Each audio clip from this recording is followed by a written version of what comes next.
Hello everyone. So thank you for being here and staying for the last talk, the really very last talk of the conference. So I'd like to thank the CU's organizers and the helpers. Without their hard effort, like the conference wouldn't be that smooth and successful. So today I'm going to talk about exclusive doubling in Vietnamese. So exclusive doubling refers to co-occurrence of two exclusive particles. Oh, sorry. Hi. Oops. Hello. Testing. Okay. Sorry for that. Co-occurrence of two exclusive particles with the same focus association. So in English, it is not really allowed, just to give you illustration. So like something like, or I can just, so Mary only read one book, Mary read only one book, and Mary only read only one book. And exclusive doubling in languages that allow it refers to a phenomenon that one C means exactly the same in terms of true condition, but not necessarily for specific conditions, with one A and one B. Thank you. Like this phenomenon is widely found in many languages, so including Vietnamese here, which is today's focus. So in Vietnamese, like literature has already noticed that exclusive doubling between the adverbial particle "chi" and the adfocal particle "moi", which is also mentioned in the last talk, is allowed.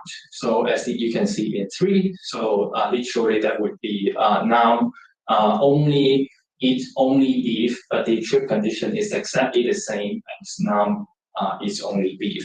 So there's an apparent formula mismatch because only one particle is interpreted as the exclusive operator, and there is like no multiple only yet. And the question is like why there is such a mismatch.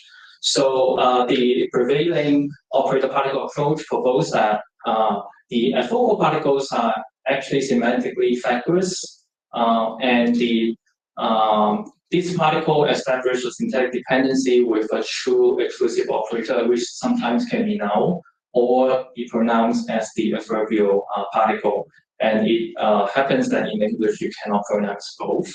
So this is what's out there in the literature. But what's not settled is the nature of the syntactic dependency. In situ cases, whether it is an agree relation or a covert movement dependency. Of course, in ex situ cases, it is pretty clear that it is an overt movement. And the second issue is there is actually another type of doubling, namely between sentence final particles and adverbial particles. So as you can see in sex, so pardon my non-native pronunciation. So Hongba, Namqi, and toy. So what you see is there is a sentence final particle toy, meaning only, could be doubled with the adverbial particle. And it is not really discussed extensively in the literature. To the best of my knowledge, there's no formal analysis yet, which would be the second issue I just today. So today I'm going to first empirically provide novel data to show that these two types of doubling in Vietnamese are not uniform, in the sense that they contrast in scopal behavior and locality constraints. And the second is that, specifically I'll propose that a focal doubling involves covert movement triggered by a focus feature. In contrast, SFT doubling involves agree dependency, which is triggered by exclude feature. So notes on the data here. So apart from those cited from the literature, they come from illustration sessions with two Northern Vietnamese speakers and two Southern speakers. There are some variation regarding toy, and it is a part of my ongoing disability project, and I welcome suggestions and judgment comments. So let's begin with the basic properties of these three particles. So first, the adverbial particle, well, it is not very surprising. It is very similar to English adverbial only. So when you have a preverbal chi here, it may associate with like the verb, the entire object, or the whole VP. so it is not very interesting here. When it is placed before the subject, then also like English, it only associated with the subject, but not associated with something within the VP. Like it cannot really, so only noun particle cannot really associate with like the object here. So this is quite standard. And concerning the focal particle moi, so it always attached right before the focus associate. So as you can see in 11, so literally this is like, say if I want to express indirect object focus, so noun only gave only min rows. Sorry, so only noun gave only min rows. And you could put the moi in before the rows to express the direct object focus. Could also place it before the subject, but not before the verb. So this is not really important, so I'm going to skip that. But the main point of these two slides is to show that it can associate with prepositional phrases. So there are some variability, and it cannot attach to clauses. So moving on to the sentence final particle toy. So just like adverbial G, it also has flexible focus association. So like in 14, noun gave min rose toy, then you could associate with the indirect object or the direct object or the whole VP, etc. In general, it is very difficult to associate with subjects, even with a strong contextual support, which is given in 15. So you invited 5 friends to a party, however, only noun responded, and we said only noun counts, we should just cancel the party. And using toy alone is quite difficult to get the intended subject focus, and the strongly preferred reading is still the VP focus in A. To achieve the this kind of subject focus, you either add a G or moi or like both before the subject. So the same pattern applies to other deferable materials that are tested. But nevertheless, today I'm going to suggest that this toy is syntactically on the causal or sentential level and higher than the subjects. And there are 2 pieces of evidence. The first thing is it resists standard CP embedded context, like for example, rhetoric clauses. So as you can see in 16, the teacher likes students who only read English books. So here it is a control sentence. You have the G, adverbial only embedded in the rhetoric clause. And so once you change that to talk to toy, so at least in terms of linear order, it could be embedded in the rhetoric clause, but the interpretation doesn't suggest so. So the interpretation is really like the teacher only likes students who read English books rather than like the toy being embedded in the rhetoric clause. So it doesn't really associate with the deeply embedded object there. If you have an unambiguous position, so something like the students who only read English books don't like the teacher, then you have a non-final rhetoric clause. So and then you can just place the SFP here. And now it is degraded as opposed to just using the G. And similar examples can be constructed with adverbial clauses, like if you only eat beef, mom will beat you up because you don't eat any rice. And in this case, toy is degraded to be embedded here. Just a note on the data, a Southern speaker just like the above 2 examples as only slightly unnatural. There could be some dialectal variation, but at least my 2 Northern speakers are consistent regarding the data here. Okay, so the other piece of evidence comes from SFP ordering. So toy, so these are all from the literature and extracted from like naturalistic data in this for 2012 as a dissertation.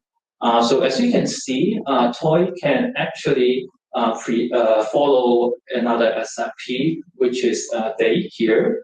And it is reported to function as asserting a proposition and brings a sense of persuading, like the addressee to accept this like proposition content.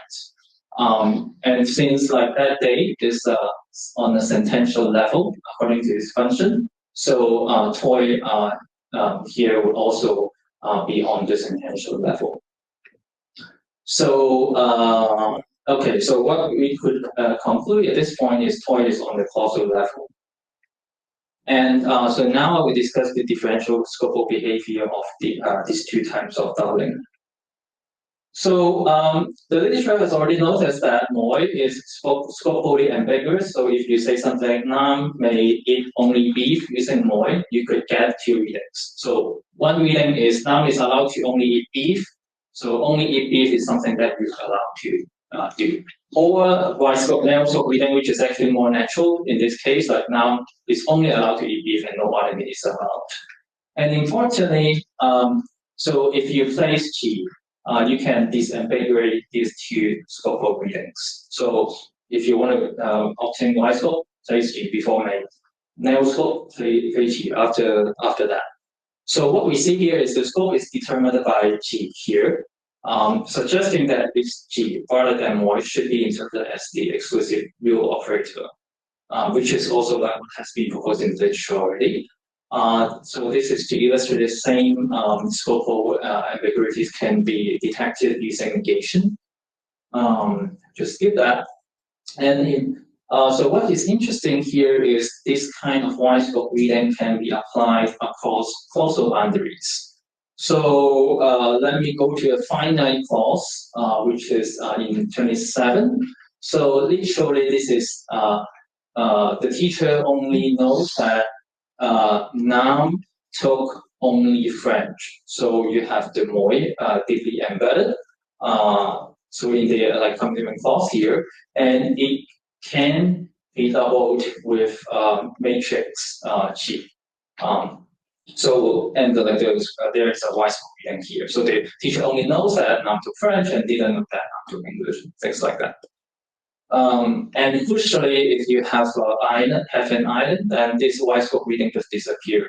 So something like the teacher only knows the news that Nam only taught French and cannot really be continued with like doesn't know whether Nam took English.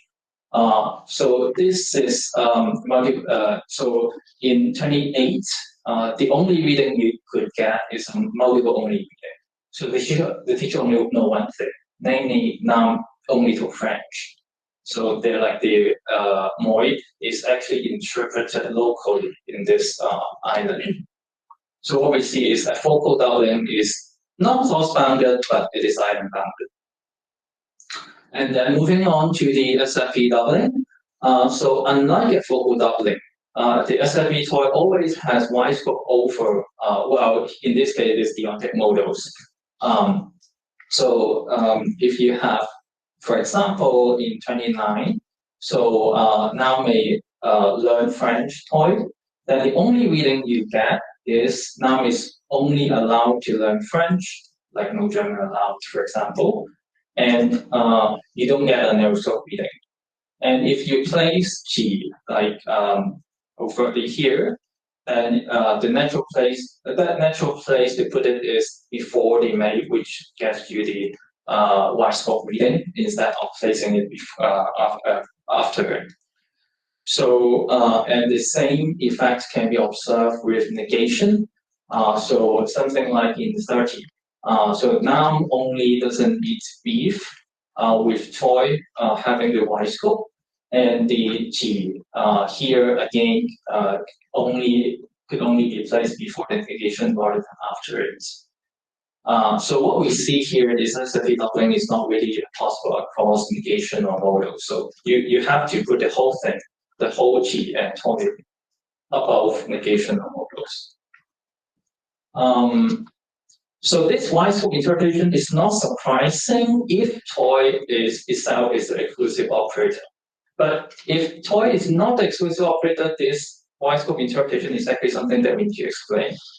And then I will show that actually toy is not the true exclusive operator. So we have two patterns. So first, pre-subject G only associate with subjects objects, and second, cannot associate with subjects alone. And so if you have the doubling here, so it's 33, she nam, eat beef, toy, then the only reading you get is actually the subject focus rather than like, thank you, multiple only reading. So if you're not really expressing noun, it's the only person who only speak. So what we see here is actually the focus association is determined by G, and you cannot really have toy having an independent focus association, like if we concern cosmate toy. So then what we can see here is, well, toy is not the exclusive, only G is the exclusive, and when we examine the doubling again, we actually see some locality constraints as well. So if you have toy double with G across a syntactic island, so actually you don't get the double reading. What you get is still a multiple only reading, as you can see in 36. So something like the teacher only likes students who only read English books. However, it is not the case that it cannot be a minutes. So if you have like coordinated structure, so as in 37, it is okay to have something like now only 8 fried chicken and only Jane Coke toy, and with the G embedded within the VPs. And sign up here is toy cannot be embedded within VPs if you have toy repeated like in this place. It is unnatural, well, unless you add a very long pause to make it into 2 sentences. So what we see here, SFP doubling is not really island bounded. What is being bounded, like the locality constraint here, concerns causal boundaries instead of island boundaries. So SFP doubling is clause bounded. Just summary, so a focal doubling, narrow scope under negation and modal is possible. Cause is possible, but not islands, and SFP doubling are the flip side. So what I propose is that the two types of doubling involve different syntactic dependencies with different features. So the focal doubling involves a covert focus movement, and the SFP doubling involves agree relation with an exclude feature. So the focal doubling would look like this. So you have moi. Could firstly move to well somewhere below G, because that is the empirical data. You can already move about it. But then this movement is triggered by focus feature. And so it's explaining the focal ambiguities quite straightforwardly. So the actual scope is determined by G. And when you have Y scope, you just move moi covertly to the matrix. If you have narrow, you move it to the embedded. And because it is a covert movement, it is blocked by islands. And also because, so what I suggest here, the movement is triggered by focus instead of triggered by exclude feature, because focus by its nature is not quantificational. Focus is merely a primitive sense. So what I suggest here is focus and quantificational features should be separated, which has also been argued for Cantonese for doubling. And so the negation and modals do not act as an intervener that blocks the covert movement. And in contrast, SFP doubling, what I suggest here is it involves agree relation, so toy and G agrees in exclude feature. So this exclude feature is designated for exclusive operators, which I follow from the operator particle analysis. And so it's straightforwardly explain the intervention effects because, well, exclude or the semantics of only is a quantifier. It is actually a universal quantifier. Then it is blocked by quantification elements and negation or modals. And also because it is an agree relation, it is, well, strictly speaking, phase bounded. And in this case, we can understand as false bounded is good enough. And it is usually not island bounded. We depending on agreements like closest conjoint agreements can be applied across like coordinated structures. So what we see here is so the SFP doubling, though being false bounded but not island bounded, is best categorized as agree relation here. So to conclude, empirically, I provided no data to show that these two types of doubling are different, and the focal doubling should be analyzed as a covert movement rather than agreed, as has been analyzed in the literature. And it is actually an SFP doubling that should be analyzed as an agreed. Of course, there are many other research questions. Like for example, they actually don't share the same validity conditions, and how to address that. And today I'm only focused on truth conditions. And that's all for my talk today. I would like to thank again the organizers and also my four consultants. Thank you so much, and comment to Gerald.